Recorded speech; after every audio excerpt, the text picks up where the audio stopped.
The Elements of Style proposes to give the principal requirements of plain English style in a short time. At the close of the First World War, when White, one of the authors, was a student at Cornell, he took a course called English 8. His professor was William Strunk Jr. A textbook required for the course was a slim volume called The Elements of Style, whose author was the professor himself. The year was 1919. The book was known on the campus in those days as the Little Book, with the stress on the word little. It had been privately printed by the professor. White passed the course, graduated from the university, and forgot the book but not the professor. 38 years later, the book bobbed up again in his life when Macmillan commissioned White to revise it for the college market and the general trade. In the meantime, Professor Strunk had died. The Elements of Style, when White re-examined it in 1957, seemed to contain rich deposits of gold. It was Will Strunk's parvum opus, his attempt to cut the vast tangle of English rhetoric down to size and write its rules and principles on the head of a pin.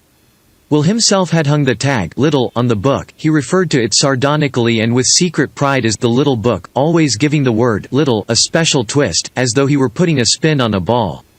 In its original form, it was a 43-page summation of the case for cleanliness, accuracy, and brevity in the use of English. Today, its vigor is unimpaired. 7 rules of usage, 11 principles of composition, a few matters of form, and a list of words and expressions commonly misused. That was the sum and substance of Professor Strunk's work. In this edition, some chapters have been refurbished with words and expressions of a recent vintage. New rules of usage have been added to some chapters. Fresh examples have been added to some of the rules and principles. Amplification has reared its head in a few places in the text where William felt an assault could successfully be made on the bastions of its brevity, and in general the book has received a thorough overhaul, to correct errors, delete bewhiskered entries, and enliven the argument. Professor Strunk was a positive man. His book contains rules of grammar phrased as direct orders. In the main, White did not try to soften his commands, or modify his pronouncements, or remove the special objects of his scorn. He instead, to preserve the flavor of his discontent while slightly enlarging the scope of the discussion. The Elements of Style does not pretend to survey the whole field. Rather, it proposes to give in brief space the principal requirements of plain English style. It concentrates on fundamentals, the rules of usage and principles of composition most commonly violated. Elementary rules of usage form the possessive singular of nouns by addings, whatever the final consonant. Follow this rule. 1. Charles's friend. 2. Burns's poems. 3. The witch's malice. The exception to this is ancient proper names ending in s and as, the possessive Jesus, and such forms as for conscience, sake, for righteousness' sake. But such forms as Moses's laws, Isis temple are commonly replaced by the laws of Moses, the temple of Isis. Possessive pronominals such as hers, its, theirs, yours, and ours have no apostrophe. Indefinite pronouns, however, use an apostrophe to show possession. 1. One's rights to somebody else's umbrella, in a series of terms with a single conjunction, add a comma after each term except the last. 1. Red, white, and blue, gold, silver, or copper. 2. He opened the letter, read it, and made a note of its contents. This comma is often referred to as the serial comma. In the names of business firms, the last comma is usually omitted. Follow the usage of the individual firm. 3. Little, Brown and Company. Donaldson, Lufkin and Jenrette, enclose parenthetic expressions between commas. 1. The best way to see a country, unless you are pressed for time, is to travel on foot. This rule is difficult to apply. It is frequently hard to decide whether a single word, such as however, or a brief phrase is or is not parenthetic. If the interruption to the flow of the sentence is but slight, commas may be safely omitted. But whether the interruption be slight or considerable, never omit one comma and leave the other. There is no defense for such punctuation as 2. Marjorie's husband, Colonel Nelson, paid us a visit yesterday. 3. My brother, you will be pleased to hear, is now in perfect health. Do not join independent clauses with a comma if 2 or more clauses grammatically complete and not joined by a conjunction are to form a single compound sentence. The proper mark of punctuation is a semicolon. 1. Mary Shelley's works are entertaining, they are full of engaging ideas. 2. It is nearly 5:30, we cannot reach town before dark. It is also correct to write each of these as 2 sentences, replacing the semicolons with periods. 4. Mary Shelley's works are entertaining. They are full of engaging ideas. Do not use periods for commas. 1. I met them on a Cunard liner many years ago. Coming home from Liverpool to New York. 2. She was an interesting talker. A woman who had traveled all over the world and lived in half a dozen countries. In both these examples, the first period should be replaced by a comma and the following word begun with a small letter. Use a colon after an independent clause to introduce a list of particulars, an appositive, an amplification, or an illustrative quotation. A colon tells the reader that what follows is closely related to the preceding clause. The colon has more effect than the comma, less power to separate than the semicolon, and more formality than the dash. It usually follows an independent clause and should not separate a verb from its complement or a preposition from its object. Wrong. Your dedicated whittler requires a knife, a piece of wood, and a back porch. Correct. Your dedicated whittler requires 3 props, a knife, a piece of wood, and a back porch. Wrong. Understanding is that penetrating quality of knowledge that grows from theory, practice, conviction, assertion, error, and humiliation. Correct. Understanding is that penetrating quality of knowledge that grows from theory, practice, conviction, assertion, error, and humiliation. Use a dash to set off an abrupt break or interruption and to announce a long appositive or summary. A dash is a mark of separation, stronger than a comma, less formal than a colon, and more relaxed than parentheses. Point 1. His first thought on getting out of bed, if he had any thought at all, was to get back in again. 2. The rear axle began to make a noise, a grinding, chattering, teeth-gritting rasp. A participial phrase at the beginning of a sentence must refer to the grammatical subject. 1. Walking slowly down the road, he saw a woman accompanied by 2 children. The word walking refers to the subject of the sentence, not to the woman. To make it refer to the woman, the writer must recast the sentence. Point 2. He saw a woman, accompanied by 2 children, walking slowly down the road. Participial phrases preceded by a conjunction or by a preposition, nouns in apposition, adjectives, and adjective phrases come under the same rule if they begin the sentence.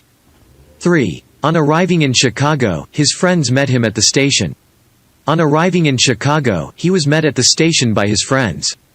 4. A soldier of proved valor, they entrusted him with the defense of the city. A soldier of proved valor, he was entrusted with the defense of the city. Elementary principles of composition. Choose a suitable design and hold to it. A basic structural design underlies every kind of writing. Writers will in part follow this design, in part deviate from it, according to their skills, their needs, and the unexpected events that accompany the act of composition. Writing, to be effective, must follow closely the thoughts of the writer, but not necessarily in the order in which those thoughts occur. The first principle of composition is to foresee or determine the shape of what is to come and pursue that shape. Make the paragraph the unit of composition. As a rule, begin each paragraph either with a sentence that suggests the topic or with a sentence that helps the transition. If a paragraph forms part of a larger composition, its relation to what precedes, or its function as a part of the whole, may need to be expressed. This can sometimes be done by a mere word or phrase, again, therefore, for the same reason, in the first sentence. Sometimes, however, it is expedient to get into the topic slowly, by way of a sentence or 2 of introduction or transition. The active voice is usually more direct and vigorous than the passive. I shall always remember my first visit to Boston is much better than my first visit to Boston will always be remembered by me. The latter sentence is less direct, less bold, and less concise.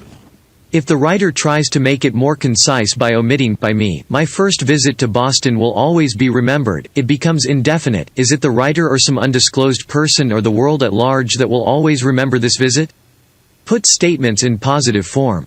Make definite assertions. Avoid tame, colorless, hesitating, non-committal language.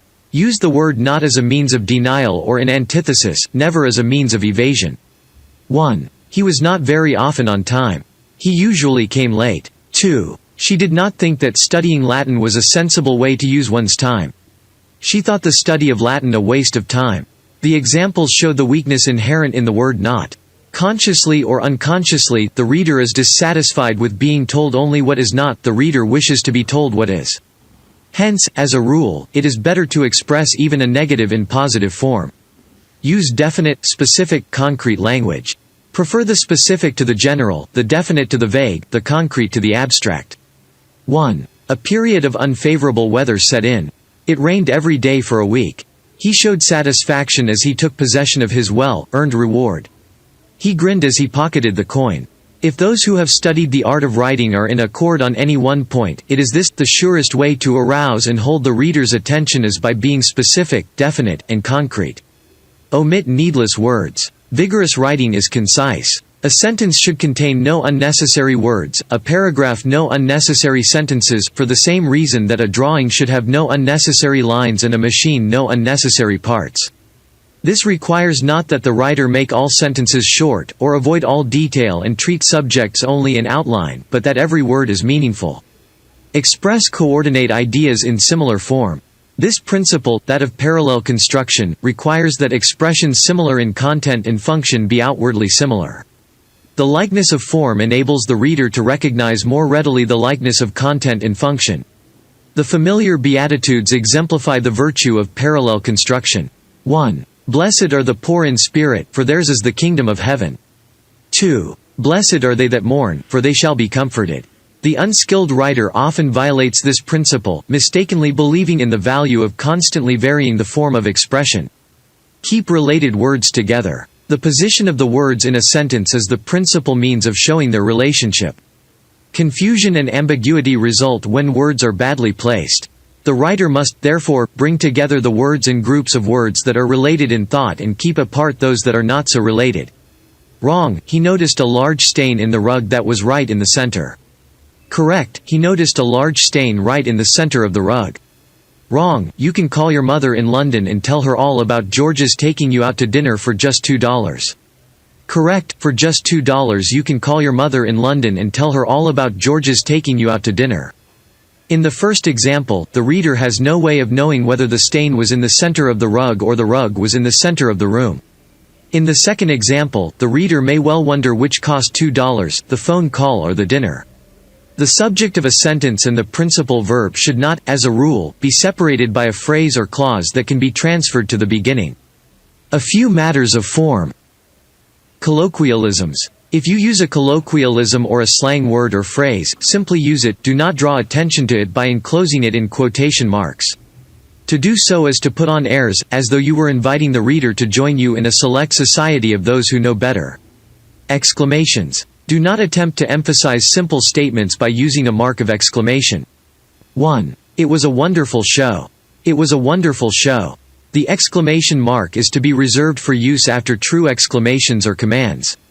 2. What a wonderful show. Hyphen. When two or more words are combined to form a compound adjective, a hyphen is usually required. 1. He belonged to the leisure class and enjoyed leisure class pursuits. 2. She entered her boat in the round the island race. Do not use a hyphen between words that can better be written as one word: waterfowl, waterfowl. Margins. Keep right hand and left hand margins roughly the same width. Exception: if a great deal of annotating or editing is anticipated, the left-hand margin should be roomy enough to accommodate this work. Numerals. Do not spell out dates or other serial numbers. Write them in figures or Roman notation, as appropriate. August 9, 1988, Part 12. Exception: when they occur in dialogue, most dates and numbers are best spelled out. I arrived home on August 9. Parentheses. A sentence containing an expression in parentheses is punctuated outside the last mark of the parentheses exactly as if the parenthetical expression were absent. The expression within the marks is punctuated as if it stood by itself, except that the final stop is omitted unless it is a question mark or an exclamation point. I went to her house yesterday, my third attempt to see her, but she had left town. Quotations. Formal quotations cited as documentary evidence are introduced by a colon and enclosed in quotation marks. The United States Coast Pilot has this to say of the place: Bracy Cove, 0.5 miles eastward of Bear Island, is exposed to southeast winds, has a rocky and uneven bottom, and is unfit for anchorage. Style is an increment in writing. When we speak of Fitzgerald's style, we don't mean his command of the relative pronoun, we mean the sound his words make on paper. All writers, by the way they use the language, reveal something of their spirits, their habits, their capacities, and their biases. This is inevitable as well as enjoyable. All writing is communication. Creative writing is communication through revelation. It is the self escaping into the open. No writer remains incognito. Writing is, for most, laborious and slow. The mind travels faster than the pen, consequently, writing becomes a question of learning to make occasional wing shots, bringing down the bird of thought as it flashes by. A writer is a gunner, sometimes waiting in the blind for something to come in, sometimes roaming the countryside hoping to scare something up. An approach to style. Like other gunners, the writer must cultivate patience, working many covers to bring down one partridge. Here, the following are some suggestions and cautionary hints that may help the beginner find the way to a satisfactory style. Place yourself in the background. Write in a way that draws the reader's attention to the sense and substance of the writing, rather than to the mood and temper of the author. If the writing is solid and good, the mood and temper of the writer will eventually be revealed and not at the expense of the work. Write in a way that comes easily and naturally to you, using words and phrases that come readily to hand. But do not assume that because you have acted naturally your product is without flaw. Work from a suitable design. Before beginning to compose something, gauge the nature and extent of the enterprise and work from a suitable design. Design informs even the simplest structure, whether of brick and steel or prose. You raise a pup tent from one sort of vision, a cathedral from another. This does not mean that you must sit with a blueprint always in front of you, merely that you had best anticipate what you are getting into. Write with nouns and verbs. Write with nouns and verbs, not with adjectives and adverbs. The adjective hasn't been built that can pull a weak or inaccurate noun out of a tight place.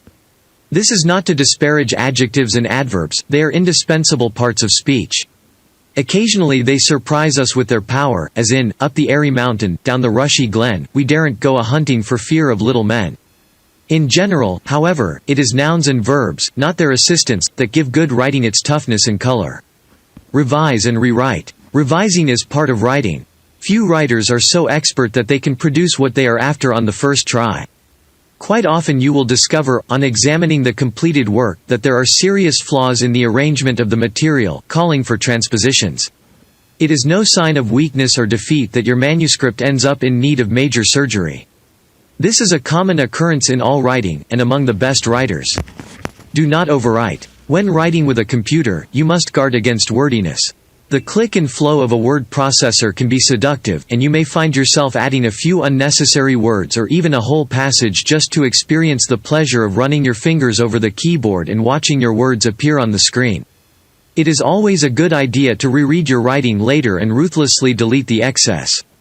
Do not overstate. When you overstate, readers will be instantly on guard, and everything that has preceded your overstatement, as well as everything that follows it, will be suspect in their minds because they have lost confidence in your judgment or your poise. Overstatement is one of the common faults. A single overstatement, wherever or however it occurs, diminishes the whole, and a single carefree superlative has the power to destroy, for readers, the object of your enthusiasm. Avoid the use of qualifiers. Rather, very, little, pretty, these are the leeches that infest the pond of prose, sucking the blood of words. The constant use of the adjective little, except to indicate size, is particularly debilitating. We should all try to do a little better. We should all be very watchful of this rule, for it is a rather important one, and we are pretty sure to violate it now and then. Use orthodox spelling. In ordinary composition, use orthodox spelling. Do not write night for night, through for through, please for please, unless you plan to introduce a complete system of simplified spelling and are prepared to take the consequences. Do not explain too much. It is seldom advisable to tell all. Be sparing, for instance, in the use of adverbs after he said, she replied, and the like. He said consolingly, she replied grumblingly. Let the conversation itself disclose the speaker's manner or condition. Dialogue heavily weighted with adverbs after the attributive verb is cluttery and annoying. Do not construct awkward adverbs. Adverbs are easy to build. Take an adjective or a participle, add li, and behold. You have an adverb, but you'd probably be better off without it. Do not write tangledly. The word itself is a tangle. Do not even write tiredly. Nobody says tangledly and not many people say tiredly. Words that are not used orally are seldom the ones to put on paper. Avoid fancy words. Avoid the elaborate, the pretentious, the coy, and the cute. Do not be tempted by a $20 word when there is a 10-center handy, ready and able. Anglo-Saxon is a livelier tongue than Latin, so use Anglo-Saxon words. In this, as in so many matters pertaining to style, one's ear must be one's guide. Gut is a lustier noun than intestine, but the two words are not interchangeable, because gut is often inappropriate, being too coarse for the context. Never call a stomach a tummy without good reason. Be clear. Clarity is not the prize in writing, nor is it always the principal mark of a good style. There are occasions when obscurity serves a literary yearning, if not a literary purpose, and there are writers whose mien is more overcast than clear. But since writing is communication, clarity can only be a virtue. And although there is no substitute for merit in writing, clarity comes closest to being one. Even to a writer who is being intentionally obscure or wild of the tongue, we can say, be obscure clearly. Conclusion. The Elements of Style proposes to give in brief the principal requirements of plain English style. It concentrates on fundamentals, the rules of usage and principles of composition most commonly violated. Do not join independent clauses with a comma, do not break sentences in two, use the active voice, omit needless words, avoid a succession of loose sentences, do not join independent clauses with a comma, are some of the rules that will improve your writing. A writer will occasionally find it convenient or necessary to borrow from other languages. Some writers, however, from sheer exuberance or a desire to show off, sprinkle their work liberally with foreign expressions, with no regard for the reader's comfort. It is a bad habit. Don't do it. Write in English.